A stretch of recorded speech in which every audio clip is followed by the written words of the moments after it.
si bien dit, les autorités actuelles sous le leadership de son Excellence, le capitaine Ibrahim Traoré, a mis vraiment en priorité la dématérialisation, la digitalisation des procédures administratives, dans l'objectif vraiment de rapprocher le service public aux citoyens burkinabés. Donc nous sommes engagés dans une dynamique de collecte massive de données à caractère personnel, dans ce traitement et dans cette dynamique de digitalisation. Et au-delà de ça,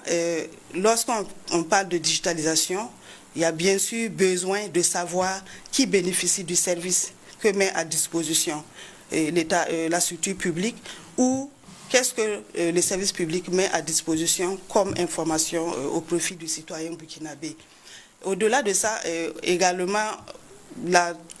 Commission de l'informatique et des libertés, comme je l'ai dit tout à l'heure, a aussi été une volonté des autorités depuis les années 2004 qui se sont rendus compte de l'importance d'encadrer en fait le traitement des données à caractère personnel, d'où sa création à l'issue de l'adoption de la toute première loi qui est la loi 010. Donc c'est dans le rôle vraiment de la Commission de travailler à mettre en exergue cette protection des données à caractère personnel dans ce monde de cette ère de digitalisation des procédures administratives. Donc il s'agit pour nous en fait de rappeler aux responsables du traitement des données à caractère personnel, et ces responsables c'est bien sûr toute structure,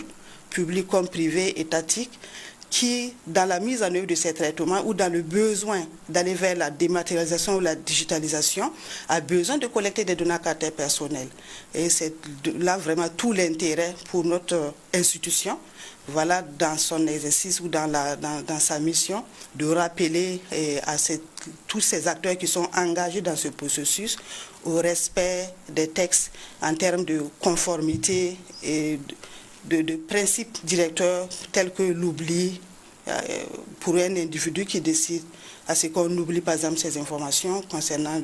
les données à caractère personnel, ou peut-être de modification, de suppression, de rectification, tout autre traitement autour de ces données à caractère personnel. Et ce qui justifie vraiment